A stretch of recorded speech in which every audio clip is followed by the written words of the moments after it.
Food and టేల్స్కి స్వాగతం అండి. ఈరోజు నేను ఆవపెట్టిన అరటికాయ కూర చేసేసానండి. చాలా బాగా కుదిరింది. పిల్లలందరూ బాగా ఇష్టంగా తిన్నారండి. ఎలా చేశానో మీకు కూడా చూపించేస్తాను, వచ్చేయండి. 2 అరటికాయలు తీసుకొని చెక్కు తీసేసి ముక్కలుగా కట్ చేసేసుకొని వాటిని నీళ్ళల్లో వేసేసానండి.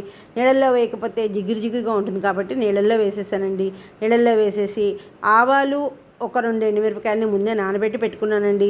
చింతపండు కూడా గుజ్జు తీసి పక్కన పెట్టుకున్నానండి. ఎంత ఒక చిన్న నిమ్మకాయ సైజ్ అంత చింతపండునండి. ఆ గుజ్జు తీసి పక్కన పెట్టుకొని ఇప్పుడు అరటికాయ ముక్కల్ని నీళ్ళల్లో ఉడకబెట్టాలండి. 2 పొంగులు రానిస్తే చాలండి.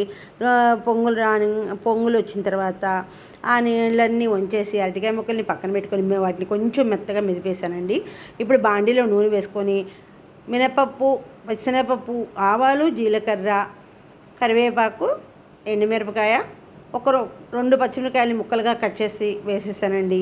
వేసి ఇప్పుడు ఆ తిరగమాత వేగిన తర్వాత ఉడికిన అరటికాయ ముక్కలు ఉన్నాయి కదండి, అవి కూడా వేసేసి చక్కగా రుచికి సరిపడా సాల్ట్ వేసేసుకొని ముక్కలన్నింటినీ కలిపేసానండి. కలిపేసి ఇప్పుడు మనం ఆవాలు నానబెట్టుకున్నాం కదండి, ఆ నానబెట్టుకున్న ఆవాల్ని మెత్తగా మిక్సీ పట్టేశానండి.